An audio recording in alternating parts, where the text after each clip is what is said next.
Welcome back, everybody. It's another episode of the Hobbyist Game Guys podcast. I'm your host, Noah, joined by Jack. How's it going, man? It's going great.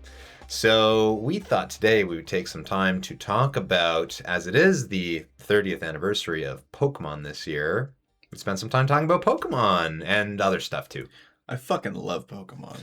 Yeah. Pokemon is just timeless at this point, you know? Mm-hmm. We love it. Children love it. Mm-hmm. Parents love it. Everybody loves it. Everybody loves it. Maybe parents didn't love it back in the day when we were like, hey, spend your money on cards and cartridges and Game Boys and stuff. I'm gonna put something out there that I think with the weird controversies back in the day of like Mortal Kombat and ripping people's heads off and, sex in games, and then your mom's like, but Pikachu's really cute, So I think the cuteness of Pokemon, like, really was cool with parents for the most part. My parents were always cool with Pokemon. I don't know anyone's parents who were like, I don't know, maybe some ultra fundamentalist somewhere who's like, this is satanic. Look at this. Rats aren't electric. This is wrong. You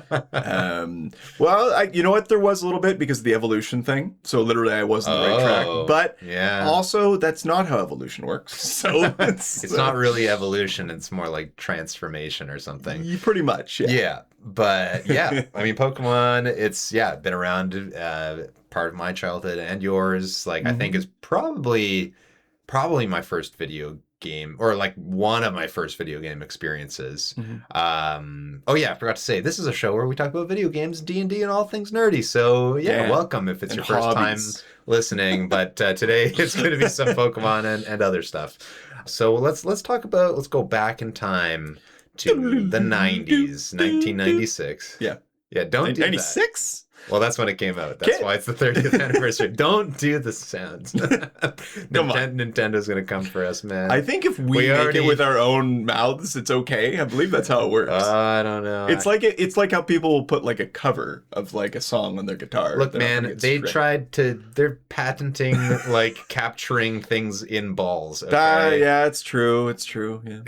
Okay, so we're back to 96, but that's not really when we would have had it. No. Because it was more, I want to say 98, maybe late 97 or something. But I want to say 98 is when I first went outside to go play with my friends, and they all had Game Boys out of nowhere, and we're all playing Pokemon, and I kind of went home and told my parents that I needed a Game Boy and I needed Pokemon.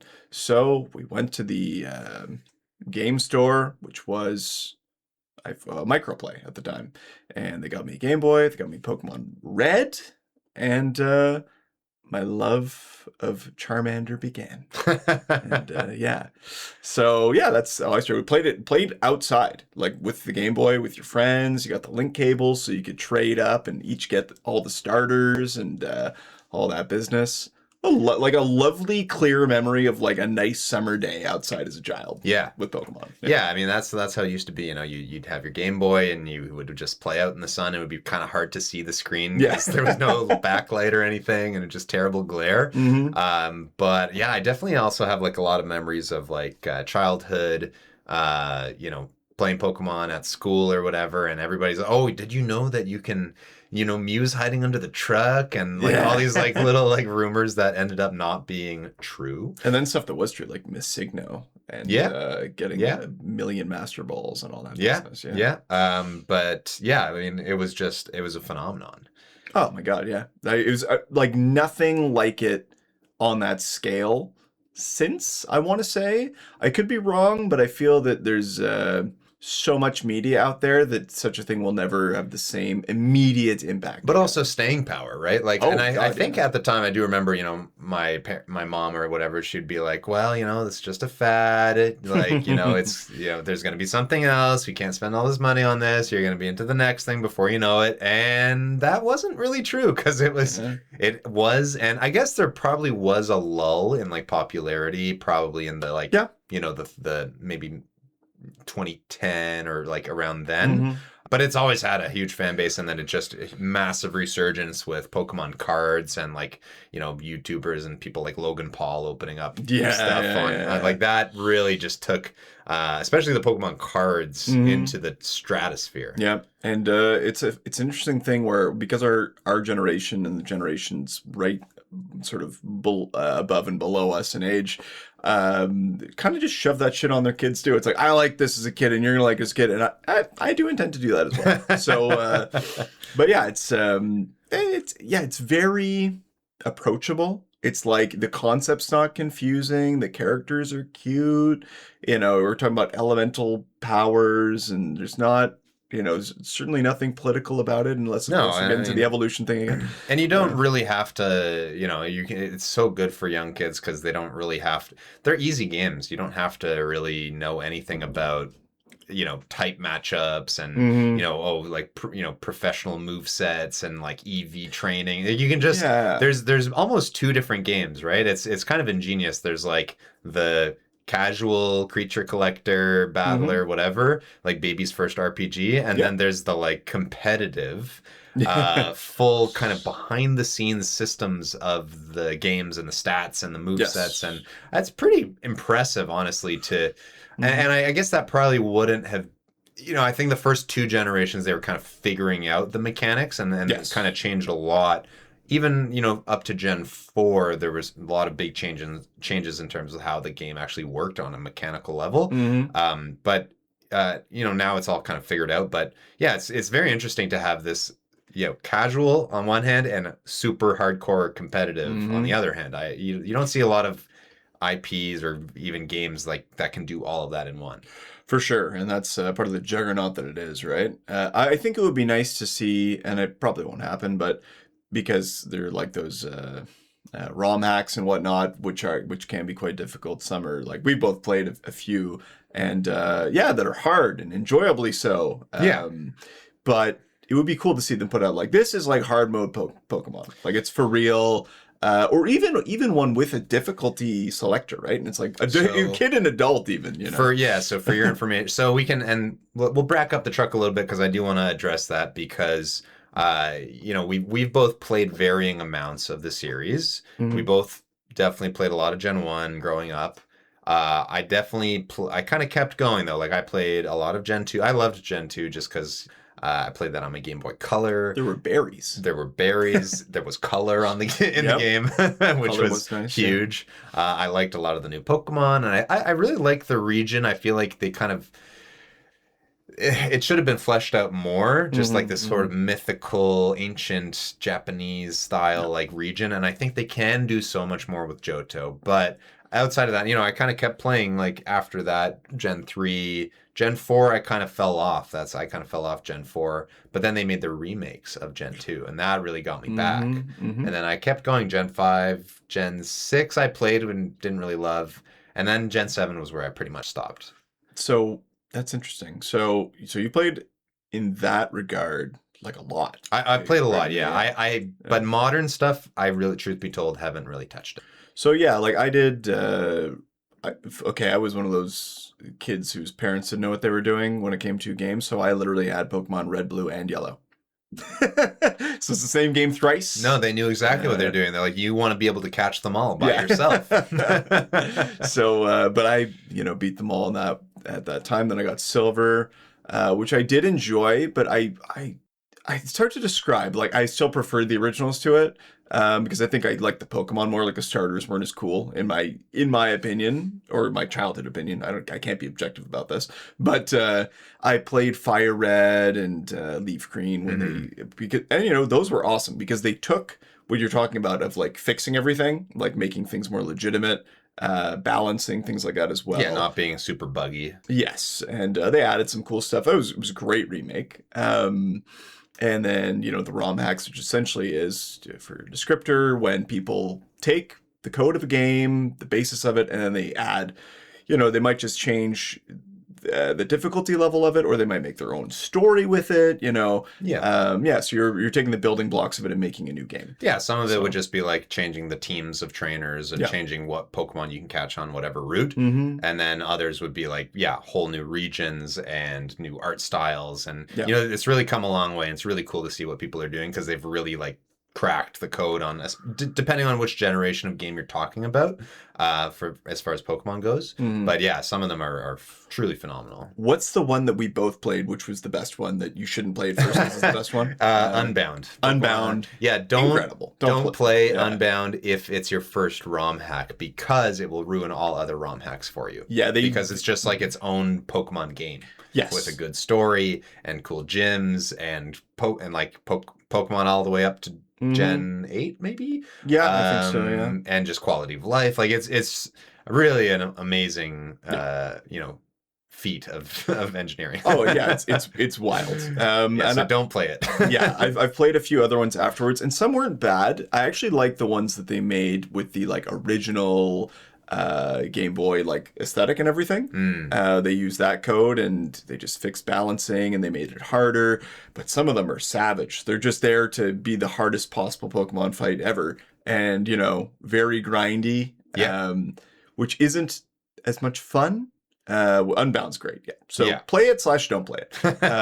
Yeah, I'll give a I guess, since we're talking like ROM hacks at this point, we still have to go back to cover other stuff, but I'll give a shout out to there's a guy on YouTube called Smith Plays Pokemon. That's his channel, and he did a series of ROM hacks of the first 3 generations, and they're all called Legacy. So like Yellow Legacy and Crystal Legacy and Emerald Legacy. Yeah, and the whole point of it is to kind of maintain the feel of playing those games. So it's not like a super difficulty hack, but it does make it a little bit harder. So, for example, maybe giving gym leaders one more Pokemon, or maybe a bit more appropriate teams based on their typing or where they are in the game or whatever. And then also just making like the routes have better Pokemon for catching, quality of life stuff. Like, it's really just kind of a comprehensive soft touch approach to still maintain. And it doesn't, like, for example, with the first generation game, it doesn't remove all of the bugs. Like, it leaves a lot of the weird glitches that were like so characteristic of those games. It leaves those in because like, yeah, of course, like, I guess, your crit chance should be associated with the speed stat of your Pokemon, or like whatever other weird glitches like that. But they also adds in a little bit of content here and there, and those are super fun ROM hacks as well. I would love to give the yellow one a shot because I have like super fun memories of yellow. Yeah, look up Yellow Legacy. Yellow Legacy with your legally obtained ROMs. Yeah, of course. Of course. That's how we'll do it. Yeah. So that's cool. So this is Pokemon related, but it's not. It is game related, it's Pokemon related, but it's not video game related. It's the most famous. This is like something that brought Pokemon deeply back into my life and university, which was showing up at the. I almost revealed it. Showing up at a what is essentially a frat house. And there was the Pokemon drinking game sitting on a table. And I was like, this is incredible. So, it's like, where did you guys get this? Like, we found it like online. We printed it off. And just like, you can just Google this if you don't know what it is. It's great. There's multiple versions. Yeah, multiple versions of a savage. I have to say, I think it's physiologically impossible to actually play it according to the rules as written. Depends how you do. Dude, there's like, there's things where it's like, oh yeah, just like have 6 beers.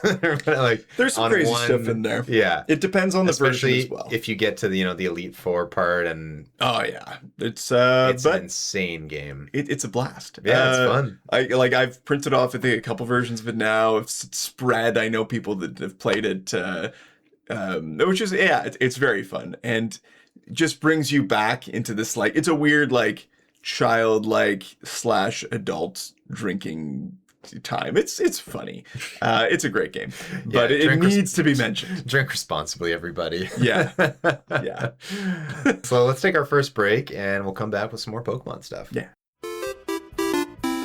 Welcome back, everybody. So at this point in the show, I think we're gonna steer away from Pokemon a little bit. It's still kind of related, but we wanted to talk about kind of co-op in video games, couch co-op, online co-op, whatever.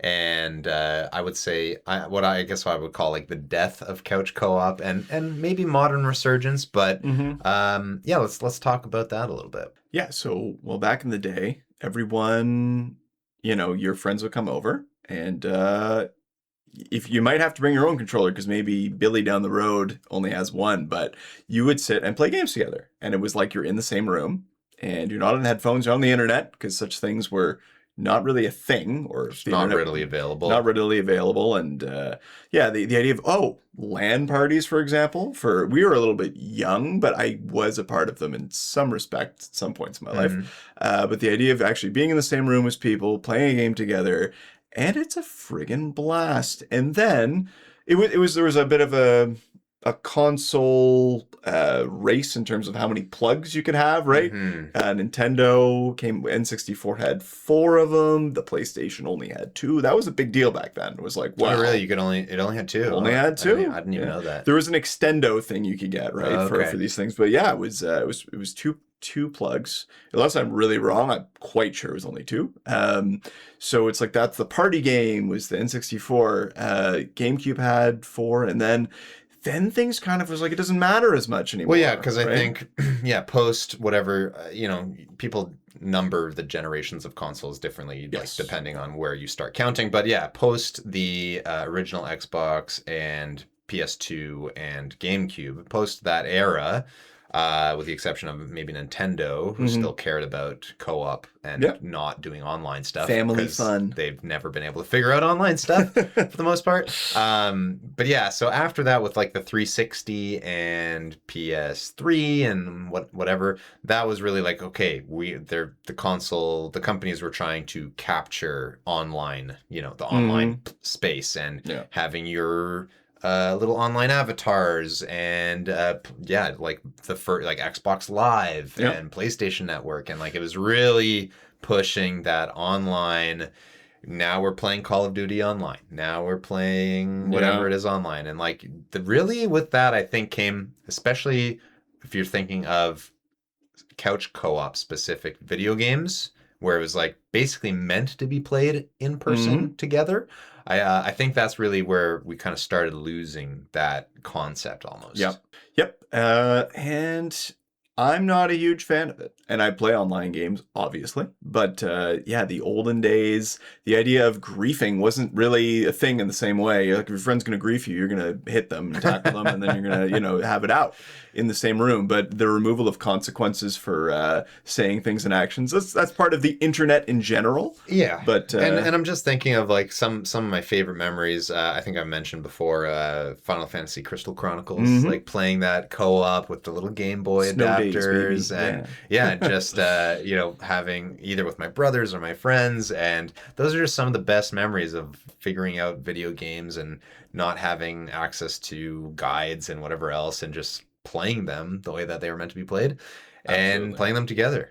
Absolutely. Yeah. And I think so at that point we probably lost a lot of couch co-op games, but I'd say modern days there is a bit of a resurgence, not fully, but there are a lot more games that are made specifically for co-op and couch co-op, and they're seeing a lot of good reviews and awards and things.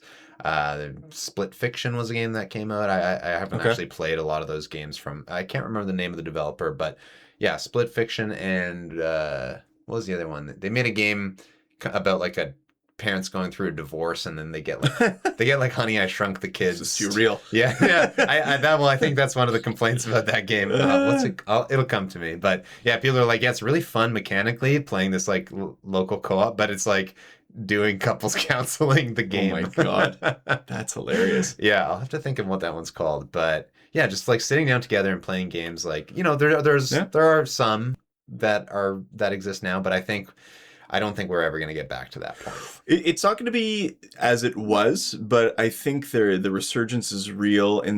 Think about video game bars, right? Which are a thing. There was one in this very unnamed city in which my friend Sam and I sat and played the entirety of Turtles in Time with just like having a couple pitchers, because it took us a little bit. But we played the entire game. We beat Shredder, and it was this is my favorite couch co-op game of all time. But it was like incredible. You sit at this bar, it's very social, like video games when you're just in your little what do they call it these days? Not your war zone, but your battle station. That's what, yeah, you're in your battle station, you're sitting alone. It's like when you're playing online with people, that's fantastic.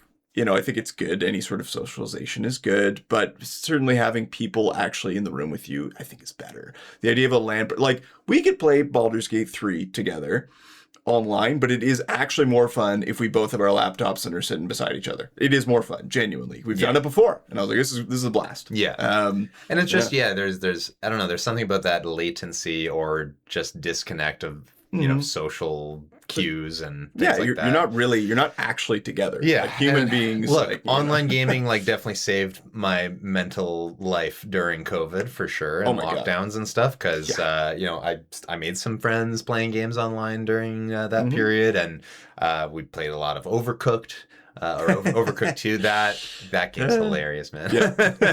But that I would like look forward to those evenings as if it were an actual social encounter, which it was, just not in the same way. So yeah, online gaming has its place, don't get me wrong. Absolutely. But for me, still nothing will beat those, and I'm always chasing that nostalgia. I'm always chasing that nostalgia of playing a game like Final Fantasy Crystal Chronicles with friends, just sitting down, especially if it's like a co-op RPG of some sort.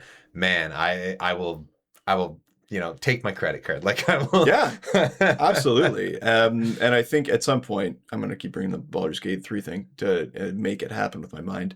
But yeah, it's the idea of like, we should do that like in person. It'll be way more enjoyable that way. Maybe harder to set up. Who gives a hoot? It's not a big deal. You know, we figure it out. Yeah. But yeah, but like chasing that old feeling of like we're getting together and everyone's sitting around. That is, I think, where everyone hates Mario Party 1, but I like it because it's the environment, you know? Same thing for Mario Tennis on the N64. Like, that game to me is like sitting with friends and playing on yours is fine. Playing with friends is so much better. Yeah. Oh my God. Doubles tennis, you're playing with your friend against the computer on hard mode. Yeah. What is better than that? You know? You're playing against Waluigi because he's a terrible, terrible demonic pedophile. He's terrifying. You know? He is one of the worst characters. But he's so perfect. He's so perfect. To hate him as a villain. Yeah, he's awful. Like, Wario is almost too likable, you know? Like, he's got his own games going. He's got his own weird businesses and stuff. It's true, yeah. He has a lot more character, whereas Waluigi literally existed for Mario Tennis, right? Well, yeah, that's Camelot invented him. They invented him? It's not even really, I mean, it's Nintendo, but... Yeah. Yeah. Yeah, they did a great job making a very hateable, weird... Hateable just be literally because of how he looks. Like, he's pretty creepy. much, yeah, he's so creepy. And obviously, it's not a good noise. Do you have any other, like...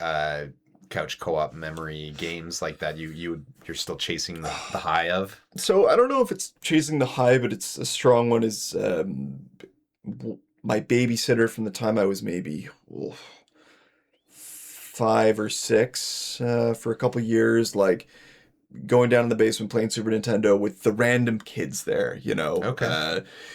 And, you know, doing other things, you know, if we would get into fights and there would be like name calling, all this mean shit. But when everyone's like waiting for their turn to play Mario and helping each other out and pointing, it's like, those were great times, you know.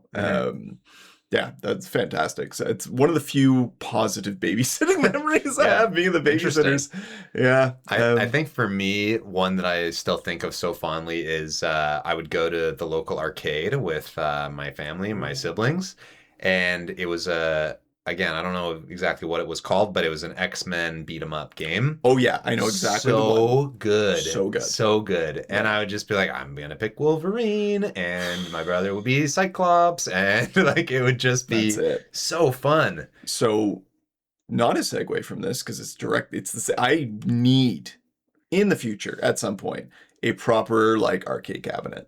Like 2-player minimum. Like I would love one of the big 4. Like the 4-player X-Men is a thing. Oh man! But they're so expensive. So expensive. But you can get like the recreations that are much cheaper. Yes. And that's probably what I would do. Like the kind of brand agnostic ones or whatever, where you can play multiple Yeah, games on it's it. essentially like a giant emulator, but it's more the controls, like that, the tactile, The like the joystick. chunk. That's what they call it, as you click the buttons. Incredible. I had a friend, this again, side note, but I have a friend or a friend of a friend who has a pinball table. Also amazing. So fun, man. I love pinball. Yeah. There's a couple of pinball places where we live. We should go sometime. We absolutely should. They're so fun. We could also literally go to like arcade bars and stuff like that. All these things exist. They do, but they're so few and far between nowadays. That's another sad part is like these things they're not as common as they used to be because we have home consoles and people don't want to leave their house. That's so much of it is just like the homebody, like, and we all get it. Especially as an adult, you work. You know, when you're a kid and you think school is work because you're a joke. Actually, I deal with like school is worse than work, but in some ways it is because it's always there. It's ever present. It follows you home. It's true. There's a lot of but you know what's not is university or college or whatnot. And I see through like my kickboxing stuff. I have. Like university kids and whatnot, they're complaining about school. It's hard. This is the time where you don't realize how much free time you have. I don't care if you're on a hard course, it doesn't matter. You're gonna hang out with your friends a lot. You're gonna do stuff all the time socially, and what you consider hard work is literally for you. So any young kids listening, enjoy. Go to the arcade, which exists at certain colleges and stuff still too, which is cool. One other game that I think I do want to get at some point, and we will play it together, is the Marvel Cosmic Invasion. I think I've brought it up before. I feel like that's going to be the modern version of this X-Men game I'm talking about, you know? Like it's got all those Marvel characters that we love. The art style is kind of retro. It looks fun. It looks great. So I definitely want to try that at some point. Yeah. Thinking of multiplayer like arcade stuff is at movie theaters often back in the day. Oh yeah. Yeah, the Simpsons game, that was everywhere. One of the only good Simpsons games ever made. Road Rage, or was that? No, I'm talking about it's a beat 'em up. Oh. Yeah, I it's like know that. Yeah, if you saw it, you're probably like, "Oh, I've seen that before." Okay. Because it was very, very common, but also awesome. Yeah, you could play as like Homer. Yeah, it was the whole family. You could play as like Marge at a vacuum cleaner. It was great. But those were fantastic. But like playing with real people, like these memories, it's like, this is exciting. I don't get the same energy thinking about playing alone online with people. Like it's still fun. It's very good. Playing Left 4 Dead with friends, I have great memories. Played the hell out of World of Warcraft, which same kind of deal. And during COVID as well. Yeah, online play was a mental health saver for sure. Yeah, I have to say, like, again, my go-to multiplayer game, right, like online with friends right now, is Peak. And it has a certain aspect to it because of the proximity chat. So you only hear people, like, you know, it's certain things that you are actually better because it's online. That, you know, if you're sitting in the same room, you don't have that aspect to the game. Which is awesome that they experimented with. I think prox chat, which they've implemented in a lot of modern games like that, is like a really fun feature for like specific to online multiplayer. Yep, absolutely. And that's great. That's how art should work. It's you're using what you have to make the best out of it, right? Yeah. The idea of you're playing Call of Duty together and everyone's sitting, sounds like they're standing beside you, even though they're across the map. Like, yeah. I guess in theory in those games, it's like your team would have headphones on. Like, yeah, I mean, you're a soldier with, you know. I'm not about it. Either way. But anyway, how does this all relate to Pokemon? Link cables. Sure. Yeah, you would. There's no real Pokemon co-op. That would be so fun, like an actual real Pokemon MMO and not some fan whatever. Yeah. That would be so fun. I believe one of the newer Pokemons that came out, which is like you are wandering around the world, and I think it's for whatever big console, like Nintendo console. Scarlet and Violet, like on the Switch. Yeah, I think, but it's more like 3D wandering around the world, and that I've heard the story is complete crap. I mean, it's Pokemon. Well, some Pokemon stories are actually good, but I've heard this one is particularly not great. Doesn't matter. If it's going in a way with that kind of game, you could easily make a 2-player. Yeah. I feel like, why not? Yeah. Give it a shot. Anyway. It's just, you know, the thing about Pokemon, and especially the way that the development has gone over the years, is like, Game Freak never has enough time or budget to do what they want, and they always have cool ideas, but then they're always hamstrung by release dates and Which is crazy. Like, just give them a little bit of rope, they really just need, like, give them an extra year, let them Yeah. like really get it the way they want, and it's unfortunate, I think, but I don't think they really make the modern games so much for our audience anymore. But they're doing something which will generate money, so they'll continue doing it, and eventually maybe it will stop and they'll have to redo it. But I think it's a little too corporate these days. Nintendo and the surrounding corporate bodies are not as kind as they once were. Yeah, it's about shareholders and revenue, not so much about gotta catch them all. Oh, but that brings me back to I think at the very beginning of this episode, you were saying like, a hard mode for Pokemon. Yes. So in Gen 5, I can't remember. So it was Black and White was the first, and then they made Black and White 2, which was kind of like they didn't do like Gray. They did Black 2, White 2. Okay. For some reason, I don't know why, but those games actually do have a challenge mode, which gives higher levels and more Pokemon on the trainer teams and stuff. What the hell? Yeah, no, that's the funny thing. Those games I think are seen as basically the hardest in the series, and also some of the best because people love the Pokemon designs. I think they did something interesting, especially with just Black and White, which was they're saying, okay, you can't catch Pidgeys and Rattatas, and like you can only catch the Pokemon from this generation until you beat the game. So they lock you out of your favorites, which I think is actually good because what happens with all the games outside of that generation is like you're starting it and you're like, okay, I get my new starter, interesting, and then I'm gonna go and I'll get my Eevee. That's the only way I play it. And I'll get my Nidoking and I'll get my Arcanine or like whatever. I think it was a very bold decision, and I think it actually worked out because I do remember a lot of those Pokemon a lot better than other generations outside of that. That's totally fair. And some of the designs are really good, and that was the last generation where they used 2D and pixel graphics, and they fully animated all the battles, even with the pixel. Like, it looks amazing. So I think if you were to ever be like, I want to play one of the mainline games that I haven't played, I would say like go play Black 2, White 2, or just Black and White. Challenge mode. Those games are actually sick, and I think it said the setting is like set in like basically like in the States, like the U.S. Oh, really? I think so. Yeah. So so you've got like big metropolis cities, and I think there's like a Golden Gate Bridge thing. Like, it's a cool setting. Yeah, that's fun. It's very cool. Some of the Pokemon are a little bit divisive, not diverse. A little divisive. Like there's like a garbage Pokemon, and there's ice cream Pokemon. Yeah, the ice cream Pokemon was the real kicker. Yeah, for a lot of people. Yeah, but honestly, I think it's fine. Let's be honest. You're gonna run out. Some of the original Pokemon designs are like, hey, they're all gold. Shut your filthy mouth. It's a Pokeball, and then it evolves into an upside down Pokeball. Yeah, that one's fair. It's like it's a magnet, and then it's 3 magnets. I like the magnet. I'm just saying they're not. Sometimes like Pokemon was always meant to be wild creatures, and then also how would these have evolved, quote unquote, in the human world? So there's like the wild kind of beasts, and then there's the like. Okay. You know what I mean? I think I follow you along.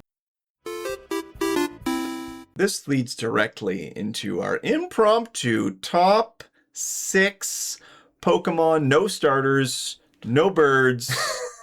Original 150 only, or did you do it? I'm doing first 2 generations. First 2 generations for you, original 150 for me. Yeah. This is haphazard. This was not like thought out. This is not to do with game statistics. This is just like, look at the list and be like, what are like 6 really cool Pokemon I like? And it kind of, I feel like I actually just built a team that would be fun also. Me too, actually. Yeah, for sure.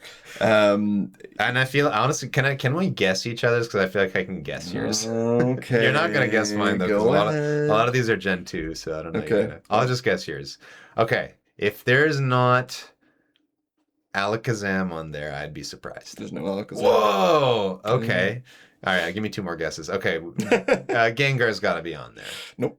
You're kidding me. No, he was on there, but then I was like, you know what, we're replacing you, buddy. Wow. I do love Gengar, but there's certain Pokemon that like when I've been recently playing like ROM hacks and stuff, I always try to do something like maybe I'll play with only Pokemon which are a little bit funky, a little weird, but I still think are cool. This is sort of like my primary list with no starter, I think. All right. Wow. Okay. Well, why don't you just take it away then? Because I feel like I've really. There's one that you're going to kick yourself immediately. You could have guessed. Wait. I'll guess it. Is it Machamp? No, he almost made the cut too. Oh, okay. Be like, honestly, I love so many. I could probably do like a top 50 and be like, okay, these are the ones I really like. Yeah. But just for this very arbitrary, very off the cuff list. Number 1, Nidoking. Yeah, I had a feeling it was going to be Nidoking. Who is my favorite non-starter Pokemon. I think this is my favorite Pokemon, honestly. Number 2, Scyther. Yeah, nice. Number 3, Ninetales. Interesting. Love Ninetales. I'm a big Ninetales head, personally. Magic Fox. Sure. Firefox. I really like all the fire Pokemon in Gen 1. I think they're all cool. Even Magmar. I like Magmar. Yeah, Magmar's I like fun. him too. I just think he's like funny. A weird fire duck thing. It's weird. They were like really high when they came up with that guy. Yeah, I think I like. I feel like those in that quadrant are all, in those numbers of like Magmar, Electabuzz, Pinsir, and maybe Mr. Mime. Like that. I feel like they're all related. Yes, for sure. They're all like bipedal and they're single stage and they're just like all the same vibe. What pissed me off with later games actually, and one of the reasons I struggle with some of them is the pre-evolution and the post-evolution. Like just leave it fuck alone. Later, post-Electabuzz, whatever it is, I hate it. Oh yeah. The pre stop existing. I kind of like them. I don't know. The ones so they're. Sidebar from the sidebar. So we've got, if you look at original artwork for, there was like going to be a post Raichu evolution, and it was so cool, like post Raichu Pikachu deal, and it's like savage. It's got spikes on it. It's so cool. I'm like, that's awesome. Why didn't they ever do that? And so they make baby Pichu. That sucks. It pisses me off. Anyway, sidebar over. The next one on the list, because you said it, I'll move them up. Electabuzz. Yeah. Love me. Okay, interesting. Yeah. Yeah. No, he's cool. He's cool. And then I got Gyarados. Yes. I 90% of the time I have a Gyarados. Yeah. And Tentacruel, because I actually love Tentacruel. Yeah, no, he's cool. Yeah. I think the thing about Gyarados for me is just he's just so ubiquitous in all the games. Yes. It's the easiest thing to catch, and it's usually super overpowered. That I'm like, okay, he's a little bit overplayed. But yes, he is. And that's why I didn't put Gengar on there, because Gengar's also a little bit overplayed. Yep. 100%. But I love them. There's nothing wrong with them at all. It's like, I just would want to be like super duper straightforward. Yeah. Man, I love so many of them. Well, that brings me into my list, which I'm sure a lot of these are overplayed, and I don't care. And this is just off the cuff. Do it up. Non-evolution, kind of just me looking at the first 250 and being like, yeah, that's cool. And then also I was like, yeah, this would be a pretty fun team to run. So Gengar's on the list. Yep. But he's not on the list because he's very strong. He is very strong. He's cool. But he's cool and funny. Yes. And I like that he's a troll. I like that line of Pokemon is just about like trolling and haunting people and like just being weird ghosts. That original episode in like the original series it's freaking incredible. So good with the ghost Pokemon and I love those guys. Those are awesome. In the spooky realm, from Gen 2, I have Houndoom. Do you know Houndoom? Oh, I know Houndoom. Yeah, fire dog. Yeah. So cool. He's fire dark. Yeah. He's like a devil dog. Yeah, it's absolutely. So cool. Top tier for that generation, probably my favorite. Yeah, he's awesome. And then also from Gen 2, I have Scizor, evolution of Scyther, red bug steel. Just cool. I always liked the design. I thought it was really fun. Also getting the steel type is awesome. Great Pokemon. Snorlax. Oh, Snorlax. Yeah, amazing Pokemon. He's so fun. So good. Also, again, I love little trolly guys. He's just a sleepy guy. He just wants to sleep and eat. That original Pokemon episode where Ash has to, get the Snorlax out of the riverbed or whatever. So funny. And he just wants to sleep and eat. And that's amazing. He's great. And he literally couldn't catch the Snorlax because the Pokeball kept bouncing off of his fat belly. Yes. Yeah. It's amazing. And then I got Tyranitar, also Gen 2. Cool, pseudo-legendary. Yeah, probably, to be honest, probably one of the weaker pseudo-legendaries, just in terms of like competitiveness. Yeah. But I liked the design. I think he's cool. Yeah. And then I have Kingdra, also Okay. Gen 2, Seadra? Seadra's evolution. Water Dragon is a cool Mm-hmm. type. It's like got a gun mouth or whatever. Yep. Very cool. Yeah, that's my list Yeah, of it's awesome. 6, and I think that would be a really fun team to run too. Yeah, absolutely. Good type diversity. So when it comes to like the stats of Pokemon, you'll see people online talking about the stats. I'm like, I'm not gonna play competitively against people. Yeah. I don't care for it, really. That's really what it comes down to. So I don't care really ever. Like you can give me a very weak Pokemon, I'm gonna beat whatever game, whatever ROM mag with this Pokemon. Like I'm not I don't think that it matters that much. Sure. But people get in these big arguments over who is better, what generation. It's like, does it matter? Like, if you're a competitive Pokemon player online, I'm sure there are a lot of these people. I just like don't know anyone who does. I have a friend who dabbled in some competitive Pokemon over the years, and I think there's a new like a competitive Pokemon game called Pokemon Champions that just came out or is Okay. coming out. And I think it's supposed to be like the place to play competitive Pokemon. Like they're not like that's what they're going to be using for the tournaments. That's what they're going to be using. And so if you're really into it and you're transferring your Pokemon from Pokemon Bank and doing all this stuff, like, hey, more power to you. I understand. For sure. You got to get your competitive natures and IVs and move sets and all that stuff. That's it. But to beat a Nintendo Pokemon game, you do not need any of that. No, you just need to find one that you think is cool or you think is cute or you think it doesn't get enough play and you kind of feel bad for it. You know, you're like, you're taking the ugly dog home from the pound. And that's totally fair. Yeah, I think that might be the next playthrough I do of Pokemon game. Be like, I'm gonna pick Pokemon that I would never even think of. Maybe I won't even evolve them. Have you ever done a Nuzlocke? Do you know what that is? I've heard the term. So basically, what it is kind of like playing heroic mode Pokemon or honor mode or whatever you want to call it. So the rules, there's different versions you can do. You can do like a hardcore or a regular. Like so, the basic rules though are you can only catch the first Pokemon you encounter on any route. So like one per route. And if a Pokemon dies in a battle, it's gone. It's released or put in the box or whatever, and you can't use it anymore. And if you wipe, like if you lose a whole fight, you lose the run. Okay. So it's heroic mode. Then there's extra difficulty things you can put on top of that, like no items in battle, or like only playing on set mode and not being able to switch when anytime the opponent switches and stuff. It's I've done a couple, like I've done a Gen 1 and a Gen 2. And actually I did a Fire Red Nuzlocke. And it's fun. I mean, it makes the games harder. Still like not that hard, especially those games, they're pretty easy. Like, you get your good Pokemon and you're pretty much good to go. Yeah. But it's fun and it adds a little bit of a extra challenge level. It's kind of like a homemade challenge mode. Okay, if I do a mainline Pokemon, I will certainly do that. And the nice thing about it is also because you have to catch the first Pokemon on any route or town or whatever, it also means you're going to use Pokemon that you wouldn't necessarily normally get or normally choose to use. Yeah. You get that Ekans and maybe you're using an Arbok for a while. That was actually one of the last modes I played. I did have an Arbok because I'm like, I'm going to try, give me the snake. Give me the, what is it, Cobra, backwards, yeah. Yeah. Like, let's go for it. And I enjoyed it, because Poison, outside of the first generation where it sucks, is actually really good in later ones for the amount of damage it does.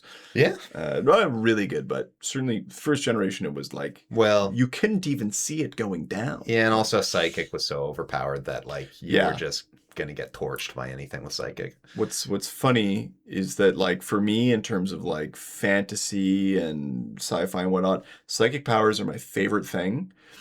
But everyone loved Alakazam so much as a kid. Kind of like didn't like that he had spoons. It's a weird thing, but it's just like it didn't gel with me.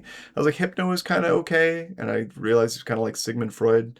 It's just like the look of him. That's what I think they were going for there. Maybe. But anyway, it's but yeah, like so I liked psychic powers in the game, so I was always like using like Slowpoke or Slowbro, right? Yeah, like Slowbro's like, fun. Yeah, Slowbro.